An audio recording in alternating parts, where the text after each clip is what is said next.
अस्सलाम वालेकुम दोस्तों, कीअं आहियो? दोस्तों अॼु आउं हिते आयो आहियां इस्तांबुल जो जेको पुराणो एयरपोर्ट हो सबिया। सो हिते आयो आहियां मूं चयो हाणे तव्हांखे ॿुधायां हिते कीअं अचिजे।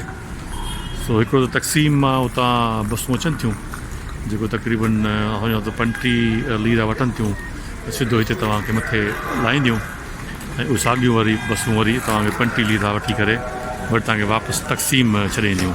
सो हिकिड़ो त इहो आहे हिते पुॼण जो।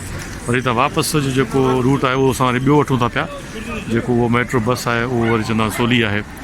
सो उहो बि तव्हांखे आउं ॾेखारियां थो कहिड़ी बस आहे, त हुन में माण्हू चढ़ी करे वञी सघे थो या हुतां खां अची हेॾां हिते एयरपोर्ट अची सघे थो। सो हीअ बस आहे जंहिंजो नालो आहे E11। सो मां तव्हांखे ॾेखारियां थो हिन एयरपोर्ट सां लॻोलॻि हीअ आहे बस स्टैंड आहे। E11 आहे। हीअ असांखे हिकिड़ो स्टेशन आहे जंहिंजो नालो आउं तव्हांखे उते ॿुधायां थो।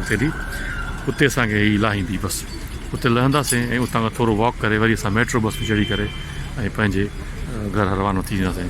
सो हीअ E11 आहे।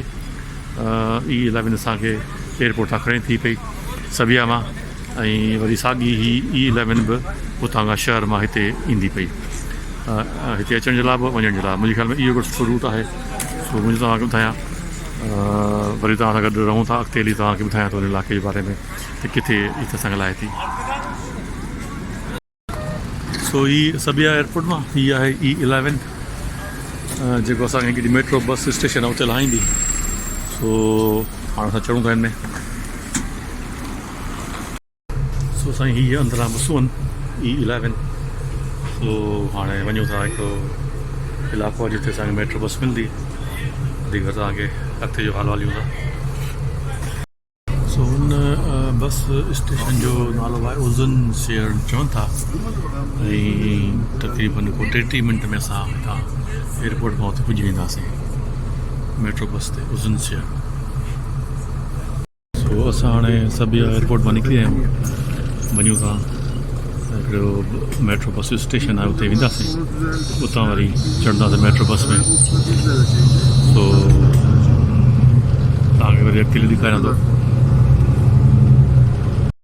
सो असांखे बस हिते लाथो आहे ऐं हीअ हिकिड़ी स्टेशन आहे हिते। हाणे हितां खां चढ़ां थो मेट्रो बस में। सो माशाल्लाह सुठो सफ़र रहियो। जेको तक़सीम खां एयरपोर्ट वियोसि उहो मूंखे एॾो ख़ासि न वणियो, पर हीअ जेको सफ़र हो एयरपोर्ट खां उज़ू ई समथिंग नालो आहे, नालो वरी ज़हन में विसरी थो वञे। मां वरी मेट्रो बस में चढ़ां थो पियो सिधो वरी पंहिंजी मंज़िल ते।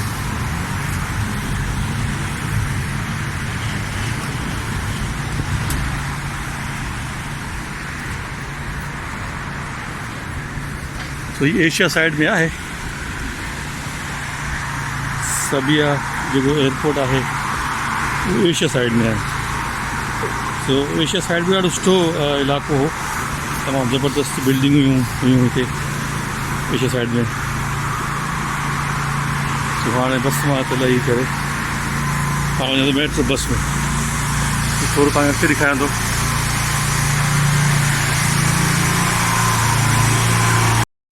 सो ईअं असां मथे चढ़ी आया आहियूं। हाणे हीअ बोर्ड लॻल आहे मेट्रो बस जो। सो हेॾां वञूं था वरी साम्हूं मेट्रो बस जो स्टेशन आहे, पोइ साम्हूं बिल्डिंगूं सो शुरू थियनि ज़बरदस्त एशिया साइड जो। हीअ मेट्रो बस आहे uzuncayır। सो हाणे पंहिंजो कार्ड स्विप कंदासीं। मुंहिंजो कार्ड थियो। तो हाणे असां मेट्रो बस वारे स्टेशन अंदरि अची वियासीं। सो हीअ आहे मेट्रो बस uzuncayır। सो हिन जी रेलवे मेट्रो बस जी स्टेशन आहे।